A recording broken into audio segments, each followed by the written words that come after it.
Hello everybody, this is Mama Tausif, and I'm here today to just tell you that there are so many important things going on and we all writing the exams, and examination is one of the important part of everybody's life.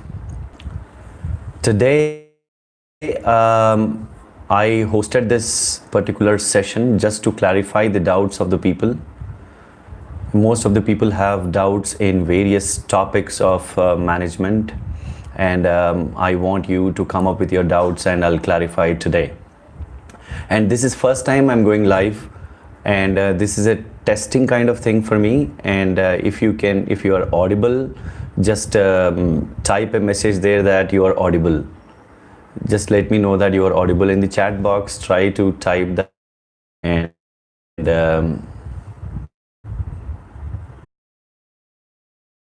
listening to my voice.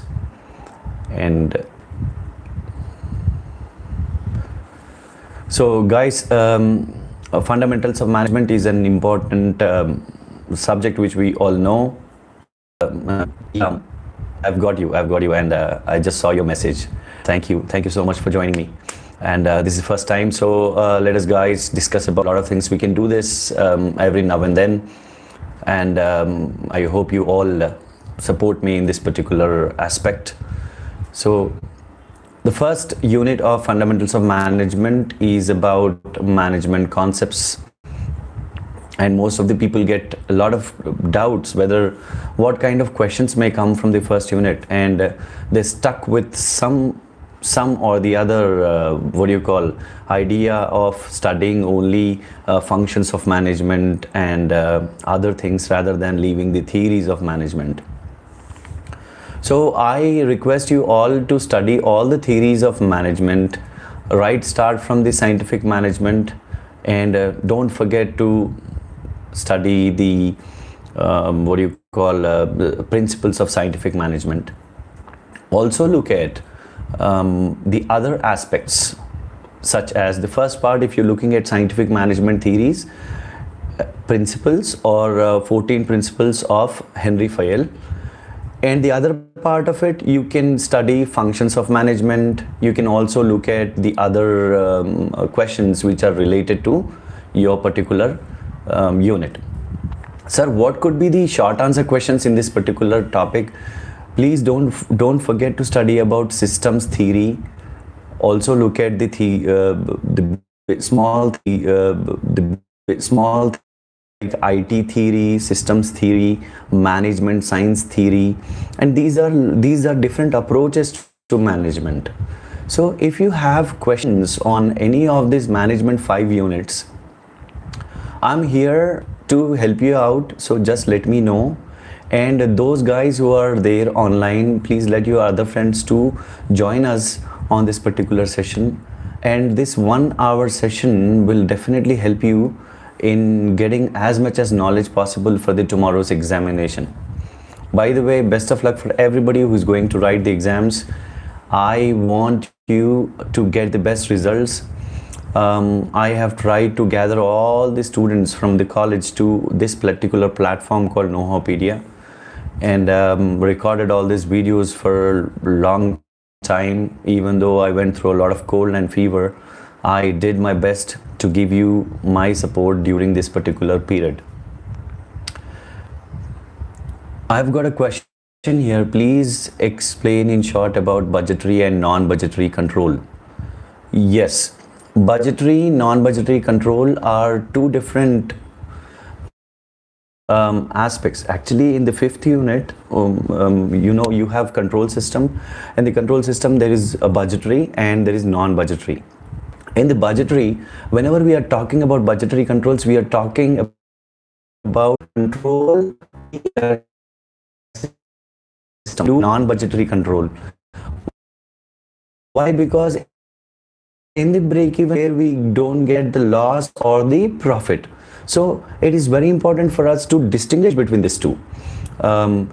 You can write financial analysis, you can write inventory control, you can also write capital budgeting techniques. Capital budgeting techniques are usually useful when you are investing in some assets. I want to buy machinery and I want to invest in that particular machinery, and what people particular machinery, and what people I can be of different types. Actually, whenever you are controlling, the first characteristic of a control is it should be consistent.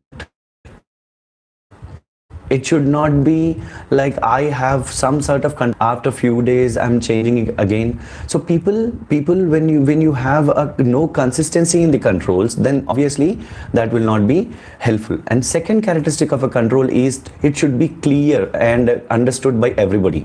Suppose if I have a car and I know that brake is a control to reduce the speed, and I should know the same thing and everybody should know the same thing. So there should be a clarity on the control. So first, consistency, what I am expecting and what they have to give. Even with the machineries, I'm expecting 10 hours. And when you are just right, control system should be control. I hope I have answered. Just write the 4 points: consistency, clarity, transparency, and based on the planning. I hope you got the answer. If you like the video, just try to like it and support. And I hope sometimes it will get reconnected. So make sure that you are staying online. And thank you very much for asking that question. So most of the people get confused. It may come in a 5 marks question, or you can have define control. What are the characteristics of control? And what are the characteristics of a motivation and everything? So what are something related to that particular topic, right? So like if I talk about a product, it has size, shape, and everything. So whenever we are related to management, always remember 5 C's. Communication with the other departments. Make sure that you this 5. It is valid for the characteristics of every management. Anybody? I hope it is clean. Very much for coming here. Nice to see you. So Madhu said, what is an IT approach? IT approach is more or less like a project approach.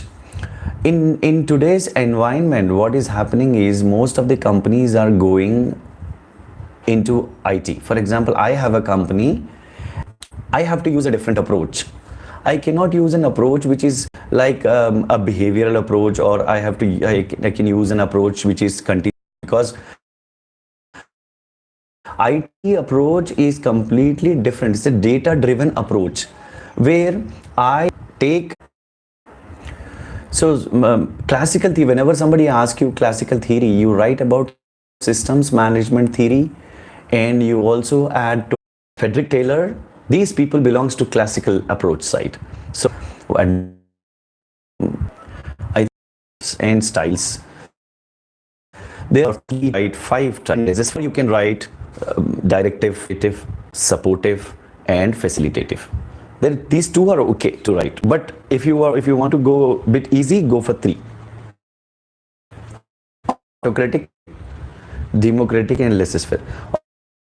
Autocratic, 100% control situation for leader. Second, participative, where leaders and follower both together sit down and work out a plan. So that is called as participative. And the final one is laissez-faire. Leader have no power on the followers, because followers are experts underneath you. They are doctors, they are engineers, they are scientists, and you are the manager of all those people. Then you don't involve in their work. So these 3 types. Then you have consultative is supportive, 70-30, and last one facilitative, 0. Telling you the number is, the top number is how much leader is involved and how much follower is involved. In directive, follower is involved 100 and leader is involved 0. Leader is involved 100, followers are involved. And the definition of a leadership, 3 types of a leadership. Or if you have a lot of time, you write 3 types. And in other way, it can also be divided into 5 styles. Anybody else? Yes.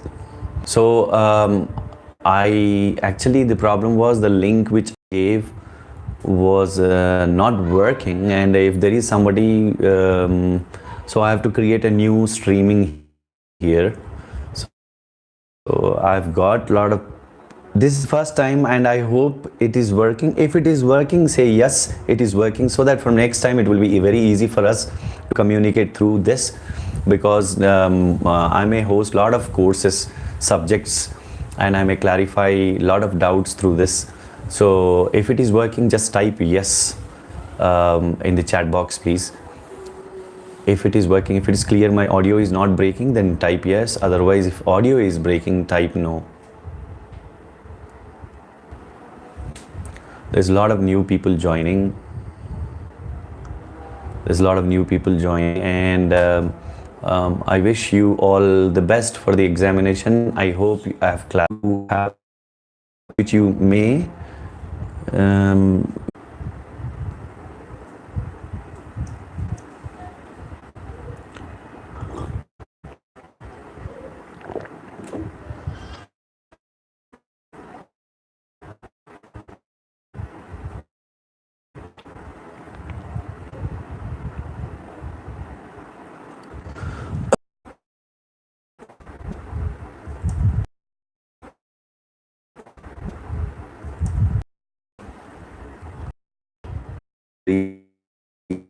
And sometimes it is connected.